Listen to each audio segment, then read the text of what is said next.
Hey everyone, thanks for tuning into this episode of Health Theory, sponsored by our amazing friends at Skillshare. Enjoy and be legendary. In today's episode of Health Theory with Kevin Fit Men Cook Curry, we discuss how he used cooking to combat depression, important takeaways from trying different diets, the best strategies for meal prep, and how he helped his family change their entire lives through diet. Hey everybody, welcome to Health Theory. Today's guest is Kevin Curry. He is an author, a chef, a Harvard grad, and one of the biggest influencers around with his Fit Men Cook apps, books, and social media empire. He took himself from struggling with depression and being overweight to completely turning his life around and helping countless others do the same. And in that journey, he's partnered with or been publicly supported by some of the biggest names on the planet, including Oprah Winfrey and Michelle Obama. But before we get to that part of your journey, which is crazy, I want to start back at the financial collapse in 2008, which I think is a pretty extraordinary beginning to this incredible story. So I had just graduated from grad school, and I had this job offer, and then everything happened, and then like overnight, just everything went to pieces, like everything. And I stayed up in Boston for a few more months and then had to move back home. I was already pretty depressed. A lot of that started up in Boston, but I took that back home with me to Texas and had to move back in with my parents. And one of the most humbling things was I had to get it on welfare. So I went in there and got my food stamps. I didn't feel good about like where I was. I didn't feel good about Kevin, but I knew at that point that I had to make a change at the same time. So what really started out as just like this really big, like unfortunate circumstance, it actually was a large part of my journey because I learned how to make better choices on very little. And that's part of like the genesis of the Fit Men Cook journey. And that I didn't want to pay another trainer all this money to lose weight because I had already done that and then gained the weight right back. And I was in Texas, so I ate soul food and I ate Mexican food all the time. And I was like, I need to find out how to actually have some healthy food that actually tastes good.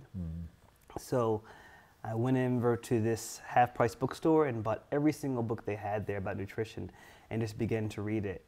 And just begin to go into the kitchen and cook. Now, the crazy thing about Fit Men Cook is, right now, it's this big global community of people, and we're all sharing, we're all happy, and yeah, life is great. It didn't start out that way. It was largely kind of like a side hustle. I wanted to basically crowdsource my diet because my thought was if I could share out every single meal that I was eating, people could share back with me and give me free advice. It's a way to, game the system, lose some weight, all that. And what I learned as the more and more that I shared my journey is that there are people out there just like me who were disenchanted with these really bland diets and wanted to change. They didn't know how to do that. And so they were looking at me and my journey through food in order to kind of unpack what's not really like a mystery, but it's actually the greatest known fact about healthy living, and that's it all starts in the kitchen. It all starts with your diet. I was spending about 3 hours a day in the gym, literally, an hour in the morning and 2 hours in the evening time trying to lose weight, and I look the exact same. But when I got the food piece right, the weight just began to fall off of me. One thing I've heard you talk about that I think is really powerful and is why I wanted to start with the collapse is you've said even before you can get to the food part, it starts with the mind. Yeah. And people have got to want it. I think it's fascinating that you've got somebody who's clearly intelligent, who's very hardworking, but also has struggled for quite some time with depression. And so you're struggling with depression. You go from I'm a Harvard grad to I'm on food stamps. And like, how did you make sense of that? What was the story you were telling yourself about yourself at that time? And then how do you begin to climb out? At that time, I was desperate for a change. I was grasping at straws. I didn't have anything, so I had to be creative. That's the first thing. Also, everything else that I had tried had failed. And are you talking physically? Trying to lose weight? Physically. Because again, I was working out 3 hours a day and not seeing a change, like in my body for a full year. So I was frustrated. On top of that, I was also depressed. So like you're not making gains in the gym, you're not looking the way that you want to look in the mirror, and also like you're not feeling the best, like mentally, then all those things kind of just come together. I didn't, at that point, you know, in full disclosure, I did try to end my life at that point because my better judgment was not there. And I didn't see a way out. And it wasn't until I began to talk through some of my issues and unpack those things where I could actually find out that, you know what, there is hope for me. And the cool thing about healthy eating is that it wasn't just about eating better foods. It was the pleasure that I got from making something. Like I felt good that I actually put this meal together. I remember like my first meal was really crappy. It was like chicken breast with some Mrs. Dash seasoning, some brown rice, and some canned green beans. But the pleasure that I got, the fact that I did that, like I did this crappy meal and it's still edible, that made me feel good. So I derived a lot of mental benefit just from doing that. So I tell people, you know, it's not just about the food that makes you feel good, but it's about the process as well. Like cooking itself, cooking is therapeutic too. And when I hit my own rock bottom, that's when I knew that I had to go ahead and make that change. I can always tell the people who are ready for a change and the people who aren't. How? The people who are ready for a change, they are so open and so willing to make a change that they will try things that normally they wouldn't. Case in point, this was last year, I convinced my dad to go vegan to address a lot of his health issues. He had a lot of inflammation, and I knew that a lot of the meat products were causing that. But he was so tired of being tired now. He was so tired of feeling the way that he was. He was so tired of failing in his diet. He was so tired of the weight gain. He was so tired of the pain that something that, you know, that he would not normally do, he said, okay, I'll try it. Yeah, that to me is the most interesting thing about any journey of health or weight loss. It's seeing where somebody starts, seeing that final commitment to wanting to rebuild themselves, being open-minded, being willing to do things that are hard. And one of the questions that I get asked the most is, how do I help my family make a change? Oh. And I've got to imagine that you've been asked that a lot, and I know that you went through it with your own family. And I think the punchline of what finally worked for your family is so cool.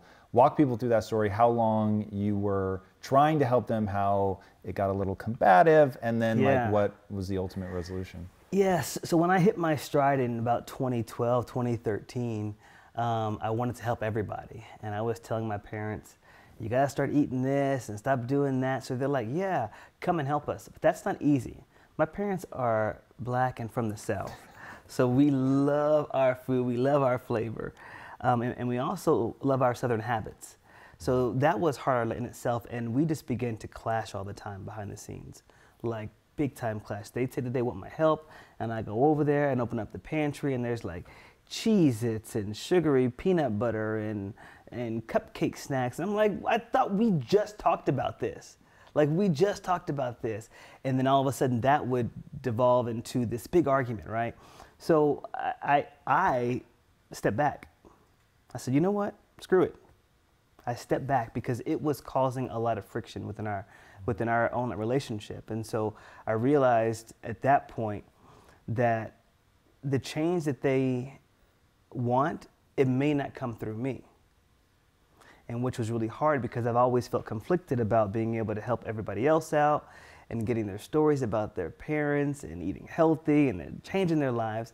And here I am, I can't even get my own family to go and do it. But here's what I was doing without knowing it. When I took a step back, it was good because it allowed them to watch a lot more, and they began to follow me in social. And they would read these stories of people eating healthier and changing their lives. So that actually helped out. The second thing my parents love to do is to go out as a family and go and do brunch or something. I didn't want to go to Chili's or some other god-awful place that just warms up the food in the back. So I'm thinking, well, let's go to this True Food Kitchen. Let's go to this Mediterranean restaurant. Let's go over here. And that was just a selfish thing for me because I don't want to eat the food. But what I was doing was I was opening up their eyes to other foods and to other cuisines, to fresh foods, something that they didn't, really have or like value as much. With our parents, it's really hard. It's really hard. You have to understand that this is a lifetime of different choices and behavior. So it's not going to be changed overnight. And when you're talking about parents too, you've got to remember there is a lot of pride that people derive from being able to take care of their family. So what I said to them was, hey, these Cheez-Its aren't good. You got to stop making all these fried foods, all this fried chicken. You got to stop. What they heard was, what you gave me growing up was not good enough. Just gave me the chills. So that's it was a cultural clash. So we're fighting, not knowing that we want the same thing, but they're insulted because I'm saying that what you gave me growing up wasn't good enough. How do you get past that? You go around it. You don't critique the food. So I stopped critiquing and I showed them like a different way.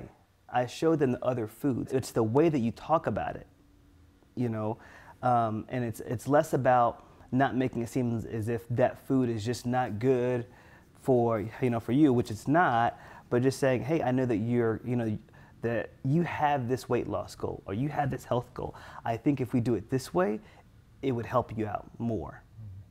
One of the things I loved about the video that you did with your parents, and they both, by the way, had extraordinary weight loss. Yeah. Congratulations to them and to you for helping them through that. And your dad kept saying, like, if you're trying to help somebody, stop criticizing their food. Stop criticizing their food. Here I am, Captain Mindset, struggling with the same thing with my mom. And it's like, for her, I know she hears a similar level of criticism, especially when we talk about food. And I'm trying to, help her. And my thing is, like, how you end up helping them to want it. I thought it was pretty interesting that I think a similar thing is driving, because my mom now is really striving for real change. And I think it came from something similar, certainly with your dad. I don't know your mom's story as well, but just coming from a place of being in such physical pain. Yeah. That it's like, all right. You have to do something, like something has to change, absolutely.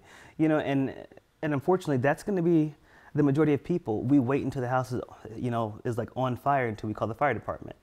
One thing too that I tell my parents, when we were getting started was, it's time for us to make new memories with food, because food brings us together. It's a beautiful thing.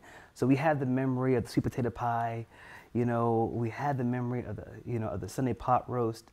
Those things can still happen, but let's make a new memory with food and feel better about the food that we're putting into our bodies. And at their age, I told them, listen, there is not going to be another pie that's going to blow your side. You have tasted everything. It's not going to get better. And what you are associating, though, oftentimes with that food is the experience, being with family. Because a pie by yourself tastes different than that same pie with people. That's so why don't we really make new memories with healthier food? Just being together will make that salad much better, I guarantee. It's your experience. It's a really powerful point. When did the struggle with depression start? I have struggled with depression my entire life. Really, even when you were a young kid? Yeah, my parents, I grew up in a really religious household, and this is not to criticize, but it's just, it is what it is. We were taught, well, just go up there and pray it away. And just interesting sidebar, I did this DNA test last year, and it was just for like diet and stuff, but they also do like mental stuff and all that. And it's just spit. And they come back and they show you what you're in the red for. And I was in the red for like 3 things. One of them was anxiety and depression. And when I read that, I got really emotional. Like really, I called my dad and I said, I knew that I wasn't crazy. I knew that something was wrong.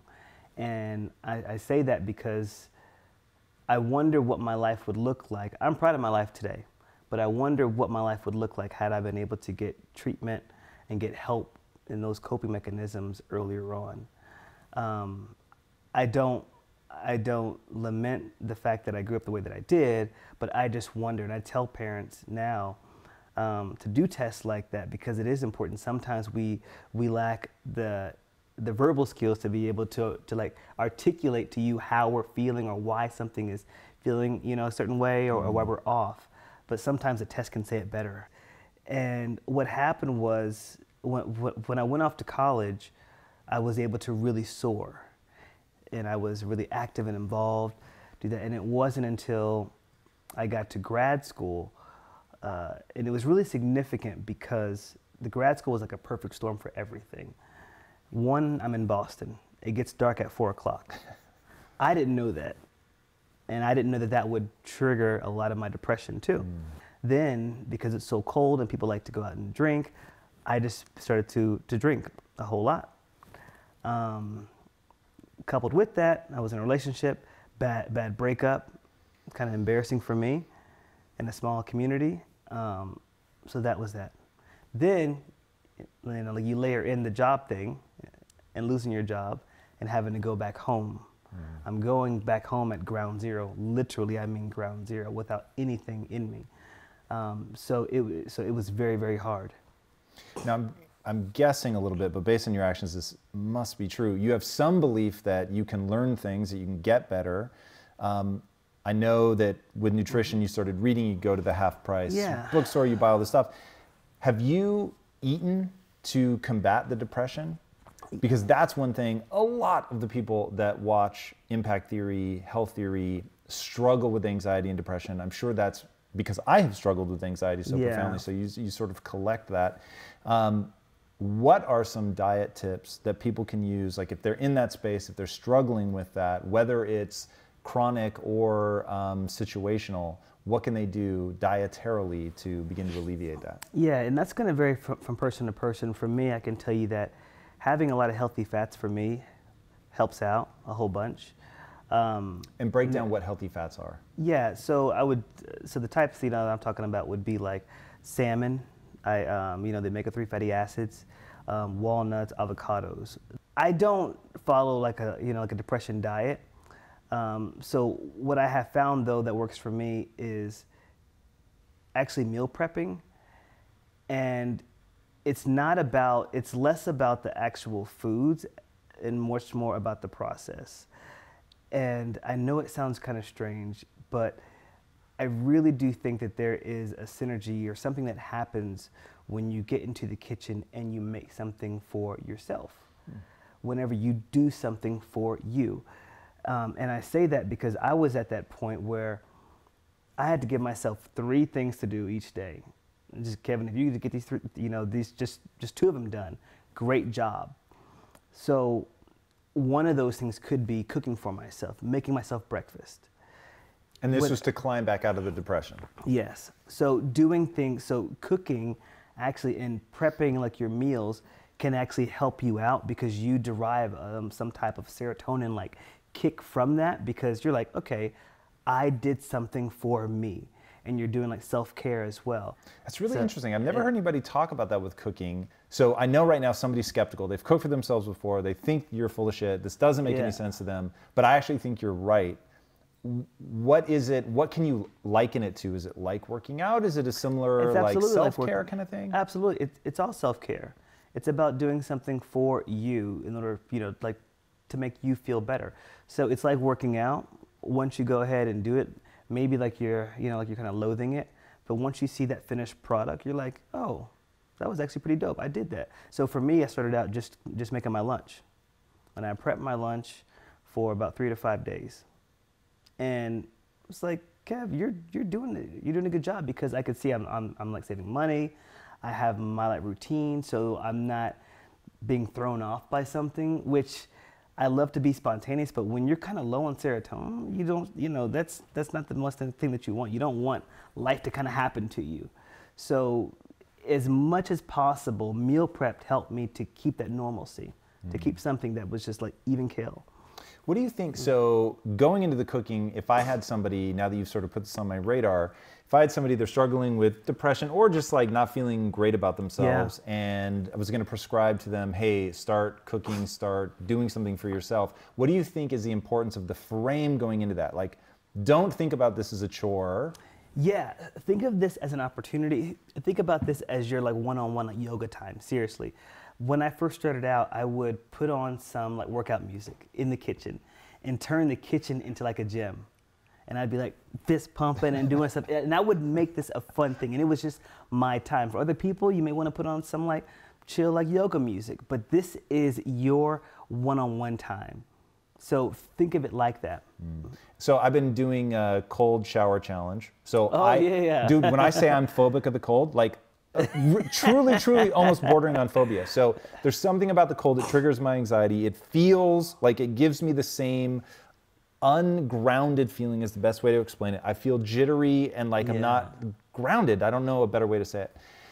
And being cold gives me that same feeling. So I didn't want to do it. Had Wim Hof on the show, and he was like, dude, you have to do it. It's the thing that's going to tie you into your central nervous system. You're going to be able to like activate your immune system. So I was like hype on that, right? Because I hate being sick. So I'm like, I really got to try this fucking thing.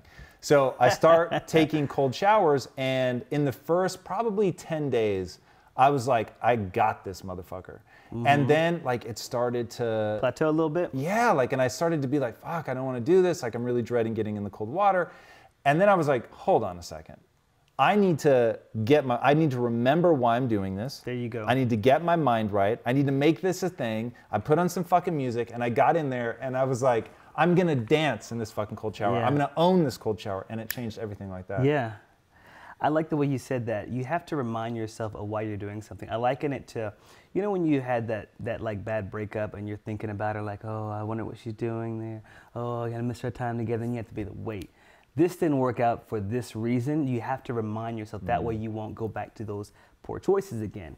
The same thing, what you're doing. You're not gonna like what you're doing every single time you do it. I don't care what you do. You're not gonna like it every single time.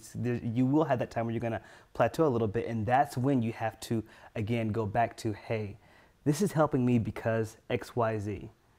And it flips a switch again so you can begin to be in that moment. So it's so important that you said that. What do you think about embodying things, like really finding a way? Do you, like if you're not feeling it that day, whatever, or even before you film a video, I wonder if you do this, do you start like moving differently in a way just to sort of get your body feeling it? Yeah, you gotta get pumped up. So one thing I try to do is like put on music.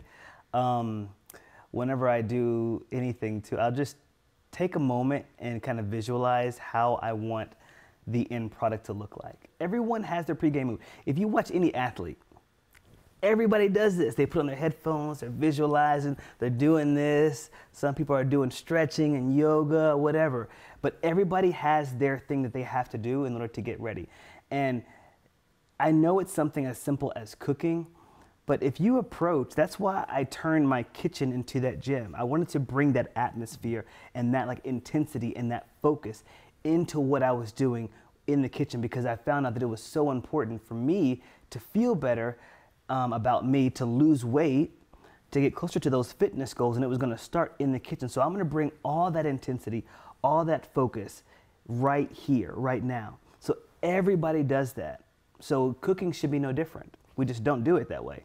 One thing that I love about your approach, your methodology, your messaging is that you want people to, 1, experiment, 2, eat a wide variety of things, 3, really enjoy the things you're eating, 4, not like completely just cut, you know, entire groups of foods out. So give some people some do's and don'ts. As somebody who I would say has a really sort of thrilling breadth of things that you found a way to incorporate in a healthy way, give people those, like that short list of do this, don't do that. So do this would be start small. Don't try to boil the ocean at once. Meaning don't try to overhaul your diet overnight. Just, I love having the rule of 1. Pick one thing about your diet that you want to change. So if you drink too many sodas, let's say that you want to go down to maybe 3 sodas each week. That's your thing that you're going to work on for your diet. If you're spending too much money and you're trying to save money, and you want to eat, eat better, then prep 1 meal, for yourself. Do that, just that one thing, and do that very well. And what you'll see is that when you commit to that one thing and you could do it, then you're energized to do something else. And so little by little by little, you're going to transform your diet. The second thing that I would say don't do is don't eat for fuel and not for taste. A lot of people get into this mentality like, I don't really care what food tastes like, I'm just gonna eat like this. Yeah, that works in the first, 10, 15 days. But just like you said, you're gonna reach that point where that cold shower is just kind of like, ugh. And when you're kind of setting yourself up for failure, and food should be and can be enjoyed. So you want to make sure that you're doing something that you actually enjoy. And eating should be one of those things that I think that everybody should enjoy. Another one I would say is not taking a break. So take a break from every now and then and eat something different. So for me, for instance, I would prep my lunch every single day, and then on Fridays, I would reserve that time to go out with coworkers. But even then, I would eat something that was calorie conscious. But what it did was it gave me a break from cooking, but it also gave my taste buds a break, and I could taste something different. It was still healthier, or like calorie conscious, but it was something different. And eating out sometimes, even if you have a like treat meal, it's a good thing, because the treat meals can give you ideas for ways that you could infuse other flavors and other textures into your diet.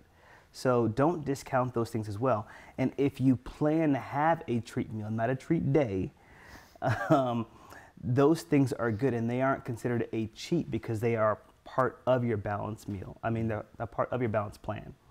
And are there any foods specifically that you tell people to avoid? The processed foods, you honestly don't know what science that they're actually using in order to flavor it. Also, I think they could be really like addicting, and we can get kind of hooked on that. And I think that that's a combination of science and also convenience. And what I found, like over the long haul, is that you don't know how to cook for yourself. You don't know the right portions. You don't know the right foods. And so you will have to come to a point, like everybody has to go through this. You have to learn certain things. And one of those things is you have to learn how to feed yourself, especially if you have goals in mind, wellness goals, rather. I would also even say, it could be like a lot of bars as well. A lot of people prioritize those over real food. I think that we've done a little bit of a disservice in the health and wellness community by telling people how much they should have of certain things. And so we've been taught just the protein, you got to have 300 grams of protein a day, or else your unless like your muscle's gonna, wither away. That's not true, And so I think that oftentimes showing people that you can get protein even from plants is something. And so one thing I always prioritize is just to eat real food like whenever possible. Those bars are good. Those are supplements to your diet, but not to replace a healthy, balanced diet. And so I think that's just the over reliance on those instead of getting into the kitchen and just, and making yourself something.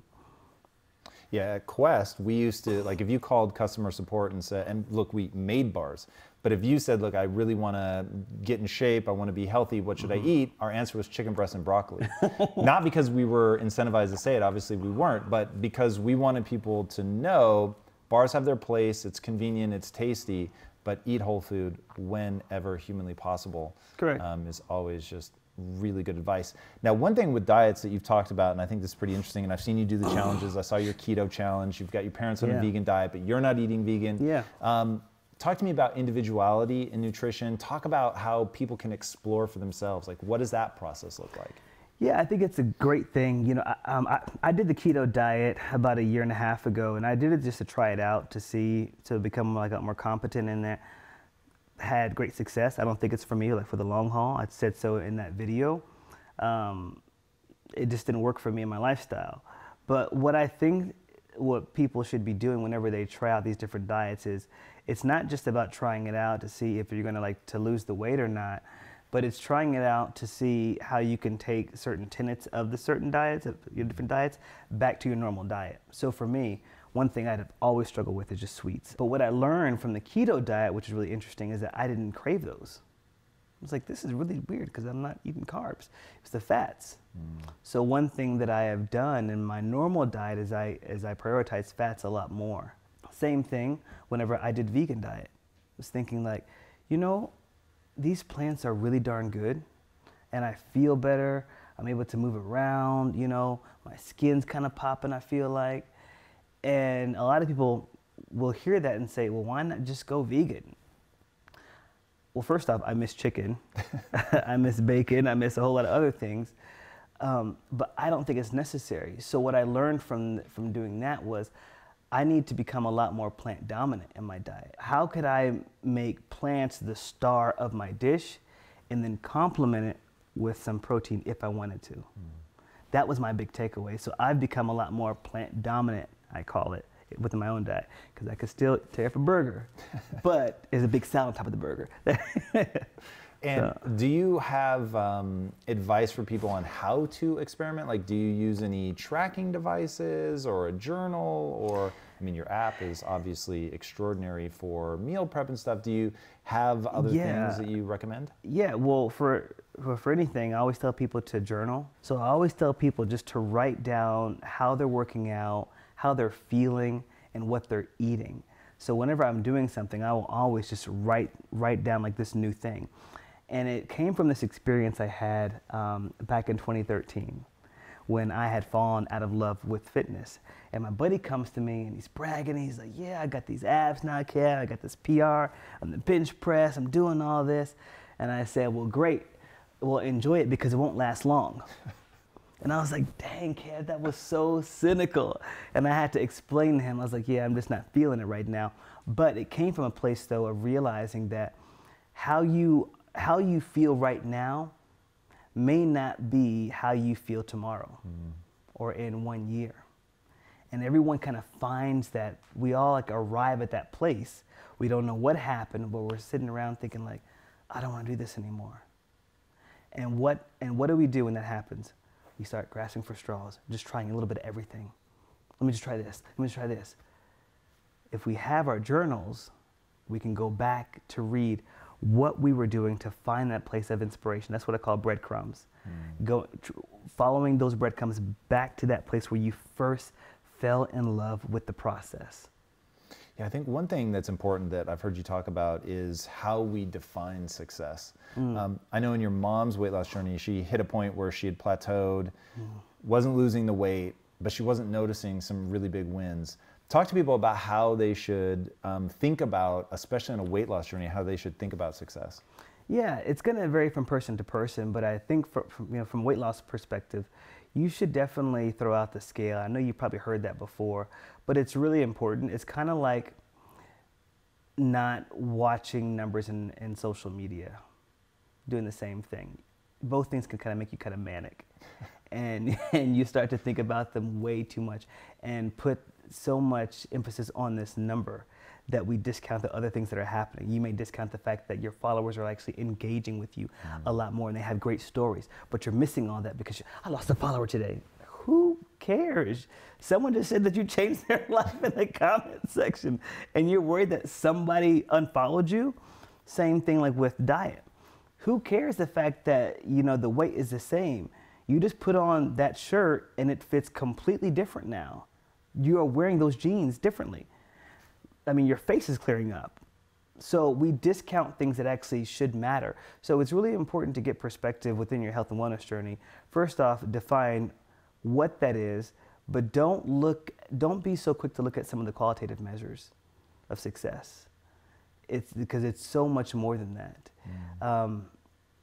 The cool thing that I've seen about healthy living and healthy eating is the synergistic effect of how you can do other things or how you're empowered to do other stuff, right? So it's like that person who, because they've been eating healthier now, they feel that they can go and start up their own company.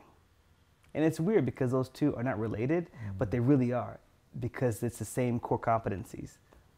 Yeah, it's really interesting, especially that one in terms of its impact on your clarity. So I play video games, which I've talked endlessly about on my podcast, and My wife and I were playing this weekend, and I'm wearing a continuous glucose monitor right now, which is absolutely fascinating. I mean, beyond fascinating. So I like to see, I think you're right, qualitative is far more important than quantitative, and what you had said about your mom, like the scale was holding the same, but she was like, oh, but one cool thing, I was able to bend down this morning without any pain for the first time in 20 years or whatever. And you were like, how about we focus on that? Yeah. Which I think is really extraordinary. So I'm wearing this continuous glucose monitor, and we're trying all this different stuff, like what spikes me, what doesn't. Part of the fun for me of like healthy living and healthy eating and all that is that individual variability of seeing like what works and what doesn't. And I can lower my blood sugar, but there's still some weird effect on my cognition. So I'm like, oh, this shit adds up. Like you really have to see like what freaks you out, may not freak the next person out, but really beginning to get systematic, writing it down in the journal. And then one thing that I'd love to hear you talk about is goal setting. Yeah. Like going into a goals. Talk to people about that. I think this is pretty interesting. Yeah, goal setting is really important. It helps to focus your efforts.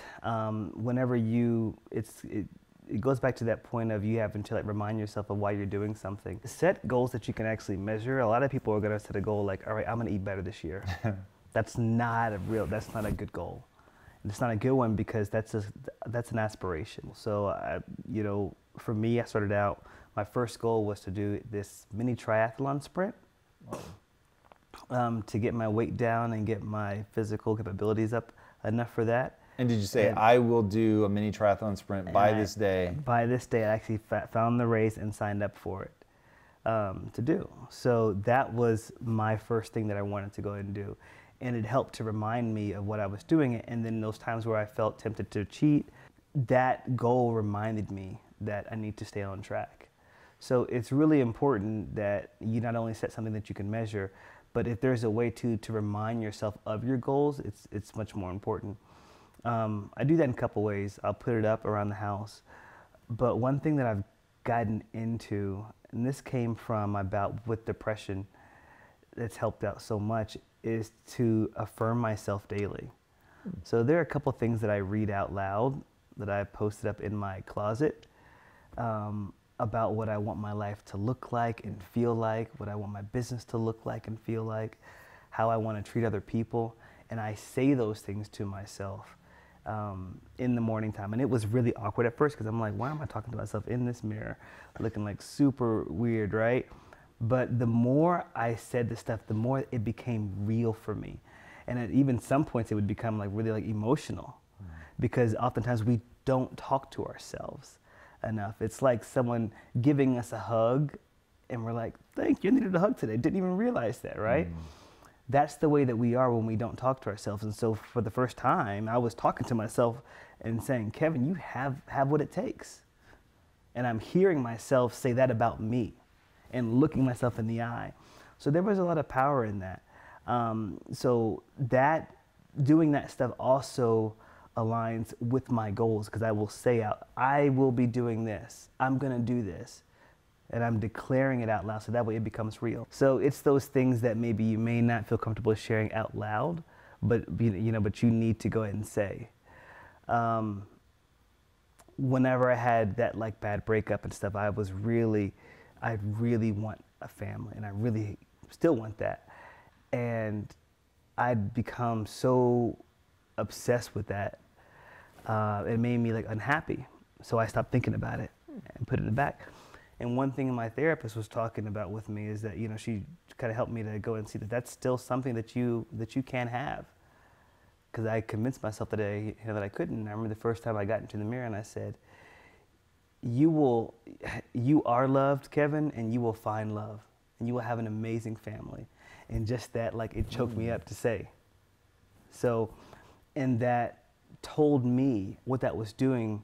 It was chiseling away at the wall that I had put up around my heart to not let people in. Like I had to remind myself that you need to be open. So again, it's much deeper than just having the avocado every day. It's the mental health too, because when all else fails, you got to be mentally tough for this. Have you ever heard of the book or the movie Like Water for Chocolate? I have. I've never seen it though. Oh, Kevin, talking to you, there's so much soulfulness to you. And like I keep so thinking of this as like an interview, and I need to add value and make sure that I set you up to give people the information that like you're just so prepared to give. And I'm seeing this whole well of like other stuff, deeper stuff about how like the preparation to make your food as like self-care and the process of building yourself up is so interesting and so powerful.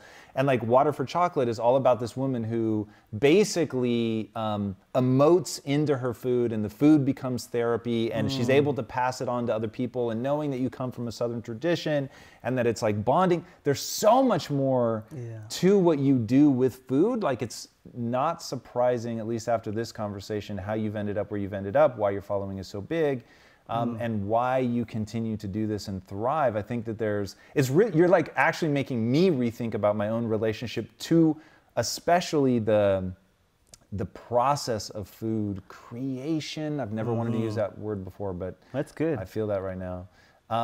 That's really fucking interesting. Do you have that kind of relationship? Like, are there times you're like, this mood makes me want to make this food, not even so much eat this food, but like make this type of food, either with this type of preparation or smells or whatever? I get inspired in like different ways. Yeah, there's not necessarily like a smell or something that happens, or like a mood. I just want to get into the kitchen and start cooking some things, and I just start going and going and going.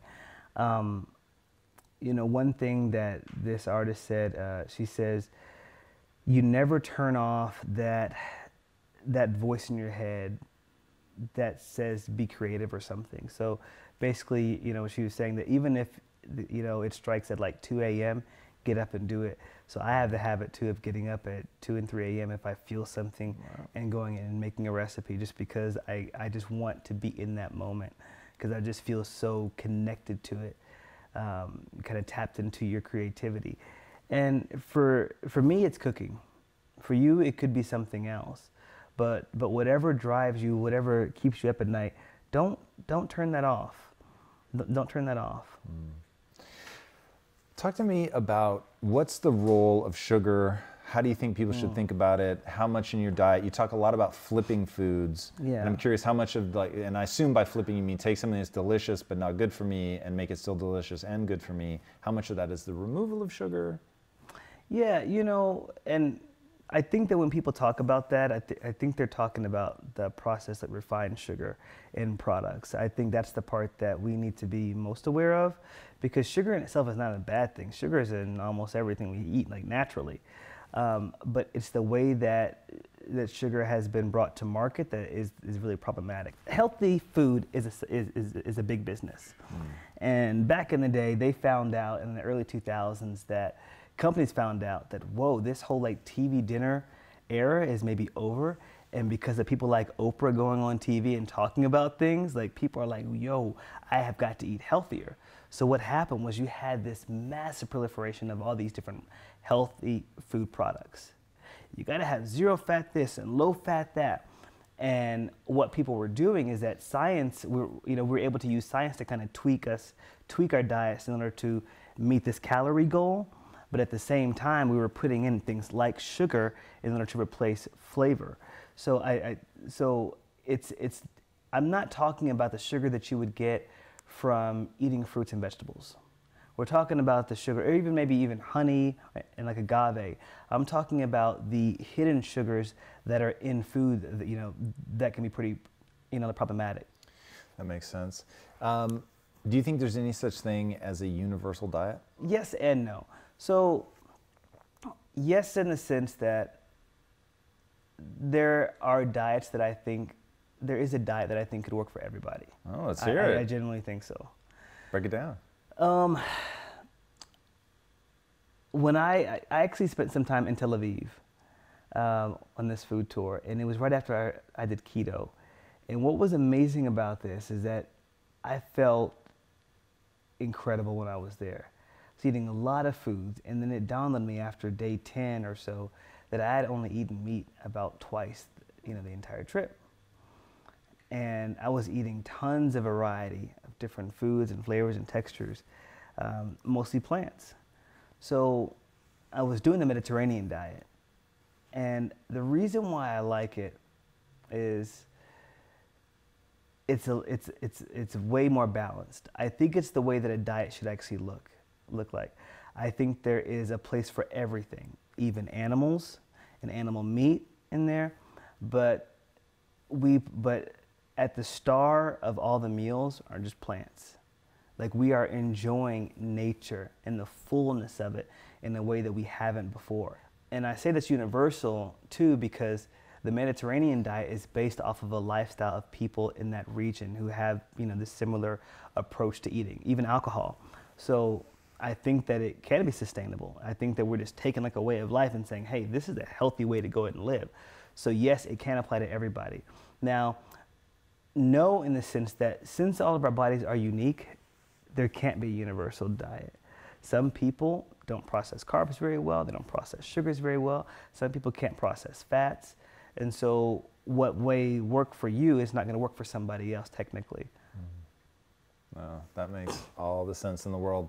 Mm-hmm. So given that, there are some people right now listening, I promise, who are like, yeah, no, I'm not doing something where it's plant dominant. That sounds horrifying. Yeah. What recipe from your book would you recommend for that person to try, knowing that they're gonna like this? Like I always tell people, everybody likes sushi. Some people just haven't found the type of sushi that they like. So everybody likes plants, but some people haven't had what recipe from your book? You know what? I would say to try the abundance bowl with sweet potatoes and chickpeas. It's a really hearty take on a salad. It's got braised kale, it's got roasted sweet potatoes, some fiery chickpeas, and then a really cool green sauce. And I think what I like about this is like it's a whole lot of texture, it's a whole lot of color and tons of flavor into one thing. And it's so hearty that when you eat it, you don't really realize that meat is not in it because there's so many different elements involved. And I think even if you wanted to add in chicken, like you could to that recipe, but it's not needed. So that's what I want to go ahead and prove to people too, that sometimes, yeah, like you go ahead. If you want to add in a steak to that thing, go ahead and do it. This is your diet. It's not needed though. I think meat can provide a lot of benefits. And I think that our bodies are actually, are physiologically made to eat meat, but I do not think we have enough balance. That's been the primary thing, and that's due to the business of health, the way that we've been talking about it for so long. Love it. All right, man. Before I ask my last question, tell these guys where they can find you online. Yeah, you can find me at Fit Men Cook anywhere, on Instagram, on Facebook, YouTube, and also fitmencook.com. Nice. Love it. Thank you. My last question. Okay. What's the one change that people could make to their diet that would have the biggest impact on their health? Or it doesn't even have to be diet, just the one change that they could make. Ooh, the one change that they could make? Okay, here's a really easy thing that everyone can do. Drink more water or non-sugary liquids. I think that was, whenever I'm feeling not so fresh and kind of bloated, I'm not having a really good movement and stuff, I can almost always assure you that I have not had enough water. And every single time it has helped me out with my weight loss journey. It's readily available, you can get it. But in terms of just making me feel fresh, it lubricates the joints. I think that is one of the best things, and that's one thing that we can all do. Just drink more water. Love it. Nice and simple. Thank you so much. Thank you so much for being on the show, Appreciate man. That was you, man. extraordinary. You too. Guys, trust me when I say you're going to benefit tremendously if you start just eating some of this man's food. It's incredible. It's delicious. And you will begin to reap the dramatic health benefits of removing a lot of the processed food out of your life, eating whole food whenever you can. He's walked people through how to do it on a budget. He's walked people through how to take something that they love and just can't imagine giving up, like his famous banana split, and all of this stuff, how to do in a healthy way. There are so many extraordinary recipes on his YouTube channel, on his Instagram, and in his book. You can't go wrong with any of them. He's got an extraordinary app that will let you meal prep. So whatever it is that you want, I think that he's got an extraordinary beat on it. And hopefully you picked up in this interview, there's just something about the way that he approaches it that brings a whole new level of meaning to soul food. So check it out, dive into his world. You will be richly rewarded. All right, if you haven't already, be sure to subscribe. And until next time, my friends, be legendary. Take care. Hey, Impactivists. Staying focused on your health and wellness is not always easy. But thankfully, Skillshare is coming to the rescue. Skillshare is an online learning community with over 25,000 classes across almost any skill you can imagine. They have courses on getting into ketosis, science-based workouts, mastering your meal plans, and even meditation, so you can stay healthy consistently year-round. And today, Skillshare is giving the first 500 people who click on the link in the description below 2 free months of their entire library of courses. Guys, this is literally years worth of world-class content. So don't wait. Take advantage of this offer right now. If you're anything like me and you want to be great, it all comes down to skill acquisition. And Skillshare is one of the best ways I have ever seen to do that. So click on the link in the description below, join the classes that are right for you for your health and wellness goals, and do it right now. And you're gonna be in great company as one of 7 million people on Skillshare. And should you decide to stick around beyond your free trial, an annual subscription to Skillshare is less than $10 a month. That's next to nothing for a skill that could very well change your entire life forever. So don't sleep on this. Click on the link in the description below and start acquiring those skills today. And until next time, my friends, be legendary. Take care. Thank you guys so much for watching and being a part of this community. If you haven't already, be sure to subscribe. You're going to get weekly videos on building a growth mindset, cultivating grit, and unlocking your full potential.